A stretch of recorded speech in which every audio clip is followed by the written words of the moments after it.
ಮೊದಲನೇದಾಗಿ ನಮ್ಮ ಇವತ್ತಿನ ಚೆಸ್ ಟೂರ್ನಮೆಂಟ್ಗೆ ನಿಮಗೆ ಸ್ವಾಗತ ಸರ್. ನಿಮ್ಮ ಬಗ್ಗೆ ನಿಮ್ಮ ಇಂಟ್ರೊಡಕ್ಷನ್ ಹೇಳೋದ್ರ ಜೊತೆಗೆ ನಿಮ್ಮ ಜರ್ನಿ ಚೆಸ್ ಜೊತೆ ಹೇಗಿತ್ತು ಅಂತ ನಮ್ಮ ಜೊತೆಗೆ ಹಂಚ್ಕೊಳ್ಬೋದಾ? ಓಕೆ, ನನ್ನ ಹೆಸರು ಅಣ್ಣಪ್ಪ ದೇವಾಡಿಗ ಅಂತ. ನಾನು ಕುಂದಾಪುರದವನು, ಅಂದರೆ ಉಡುಪಿ ಡಿಸ್ಟಿಕ್. ನನಗೆ ಇವತ್ತು ಚೀಫ್ ಆರ್ಬಿಟರ್ ಆಗಿ ವರ್ಕ್ ಮಾಡ್ತಾಯಿದ್ದೆ, ನ್ಯಾಷನಲ್ ಆರ್ಬಿಟರು. ನಾನು ಲಾಸ್ಟ್ ಟೈಮ್ ಒಂದು 2023 ನ್ಯಾಷನಲ್ ಆರ್ಬಿಟರ್ ಆಗಿ ಅಂದರೆ ಆಲ್ ಇಂಡಿಯಾ ಚೆಸ್ ಫೆಡರೇಷನಲ್ಲಿ ಬಂದಿರುವಂಥದ್ದು. ಅಲ್ಲಿ ಎಕ್ಸಾಮ್ಸ್ ಎಲ್ಲ ಬಂದು ನೀವು ಬಂದಿರೋದು. ಇವಾಗಿನ ಟೂರ್ನಮೆಂಟ್ ಅಂದರೆ ಚೆನ್ನಾಗಿದೆ. ಟೂರ್ನಮೆಂಟು ಅಂದರೆ ನಾರ್ಮಲ್ ಆಗಿ ಬೇಸ್ ಲೆವೆಲಲ್ಲಿ ಟೂರ್ನಮೆಂಟನ್ನು ಹೋಸ್ಟ್ ಮಾಡ್ತಾ ಇಲ್ಲ. ಒಂದು PU ಲೆವೆಲ್ ಟೂರ್ನಮೆಂಟ್ಸ್ಗಳು ಕಡಿಮೆ ಆಗ್ತಾಯಿದೆ. ಅಂದರೆ ಬೆಂಗಳೂರು ಕಡೆ ಎಲ್ಲ ಆಗ್ತಾಯಿದೆ. ಕರ್ನಾಟಕದಲ್ಲಿ ಬೆಂಗಳೂರು ಕಡೆ ಒಂದು ಕಡೆ ಜಾಸ್ತಿ ಆಗ್ತದೆ, ಬಿಟ್ಟರೆ ಬೇರೆ ಆಗ್ತಾಯಿದೆ.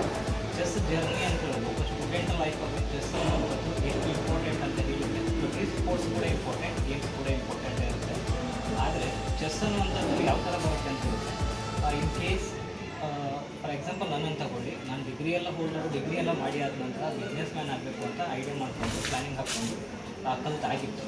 ಸೊ ಅದಾದ ನಂತರ ನಂದು ಕಾನ್ಸೆಪ್ಟ್ ಇರುವಂಥದ್ದು ನನ್ನ PU ಲೆವೆಲಿಂದನೂ, ಅಂದರೆ ಫಸ್ಟ್ ಇಯರ್ PU ಇಂದ ನಮ್ಗೆ ಒಂದು ಸ್ವಲ್ಪ ಎಕ್ಸಾಮ್ಸು ಅವು ಎಲ್ಲ ಬರಬೇಕಾದ್ರೆ ಚೆಸ್ ಬಗ್ಗೆ ಸ್ವಲ್ಪ ಏನೋ ಐಡಿಯಾಸನ್ನು ಹೇಳ್ಕೊಟ್ಟಿದ್ದೆ. ಅದಾದ ನಂತರ ಡಿಗ್ರಿಯಲ್ಲಿ ಇವೆಂಟ್ ಅಂದರೆ ನಾವು ಯೂನಿವರ್ಸಿಟಿ ಲೆವೆಲ್ ಚೆಸ್ ಟೂರ್ನಮೆಂಟ್ ಆಗಬೇಕು, ಚಾಂಪಿಯನ್ಶಿಪ್ಸ್ ಆಗಬೇಕಾದ್ರೆ ಅಲ್ಲಿ ನಮ್ಮದೊಂದು ಕಾಲೇಜ್ ಪರವಾಗಿ ನಾನು ಯೂನಿವರ್ಸಿಟಿ ಆಡಿದ್ದೆ. ಅಲ್ಲಿಂದ ನನಗೆ ಚೆಸ್ ಒಂದು ಕ್ರೇಜ್ ಅನ್ನಿಸ್ತು. ಅದಾದ ನಂತರ ಇದರಲ್ಲಿ ಏನಾದರೂ ಅಚೀವ್ಮೆಂಟ್ ಮಾಡಬೇಕು ಅಂತ ಮತ್ತೆ ಅದರಲ್ಲಿ ಕಂಟಿನ್ಯೂ ಮಾಡಿದೆ. ಸೊ ಆದರೆ ನಮಗೇನಾಯ್ತು ಅಂತ ಹೇಳಿದ್ರೆ ಕಾಂಪಿಟೇಷನ್ ಜಾಸ್ತಿ ಆಯಿತು. ನಮ್ಗೆ ಅಷ್ಟು ಕಲಿಲಿಕ್ಕೆ ಆಗಲಿಲ್ಲ. ಅಂದರೆ ಬೇಸಿಕ್ ರೂಟ್ ಅದೇ ನಮಗೆ ನಾನು ಕಲಿಬೋದು ಅಷ್ಟೇ. ಅದಾದ ನಂತರ ಇದರಲ್ಲಿ ಏನಾದರೂ ಪ್ಲ್ಯಾನಿಂಗ್ ಮಾಡಬೇಕಾಗ್ತದೆ.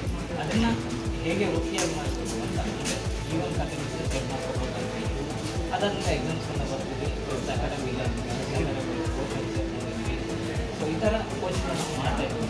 ಇವತ್ತಿನ ಟೂರ್ನಮೆಂಟಿಗೆ ನಾವು ಟೀಮ್ ಆರ್ಬಿಟ್ರಾಗಿ ಆಲ್ರೆಡಿ US ಚೆಸ್ ಅಕಾಡೆಮಿಯಿಂದ ಸರ್ ಉರ್ಲಾ ಶೆಟ್ಟಿ ಅಂತೇಳಿ ಅವರು ಕೂಡ ನಮ್ಗೆ ಇನ್ಫಾರ್ಮ್ ಮಾಡಿದರು, ಈಗ ಈ ಥರ ಇದೆ ಟೂರ್ನಮೆಂಟು, ಒಂದು ಲೆವೆಲಲ್ಲಿ ಮಾಡ್ತಾಯಿದ್ದಾರೆ. ಹಾಗಾಗಿ ಸರ್ಕಾರಿ ಮಾಡ್ತೀವಿ ಬರಬೇಕು tournament next 2024-25 tournament university. So ಅದಕ್ಕೂ ಕೂಡ ನೀವು ಬರಬೇಕು ಆ ಥರ ಇನ್ಫಾರ್ಮ್ ಮಾಡಿದ್ರು. ಇವತ್ತಿನ ಟೂರ್ನಮೆಂಟಲ್ಲಿ ಚೆನ್ನಾಗಿರೋ ಮಕ್ಕಳು ಅಂದರೆ ತುಂಬ ಜನ ಬಂದಿದ್ದರು. ಹೆಸರು ಕೊಟ್ಟವರು ಆಲ್ಮೋಸ್ಟ್ ಬಂದಿದ್ದಾರೆ. ಸೊ ಇನ್ನು ಕೆಲವರಿಗೆ ಕಾರಣಾಂತರದಿಂದ ಬರಲಿಲ್ಲ, ಅಥವಾ ಏನೋ ರಿಸ್ಕ್ ಇರ್ಬೋದು ಅಂತ ಅದು ಗೊತ್ತಿಲ್ಲ.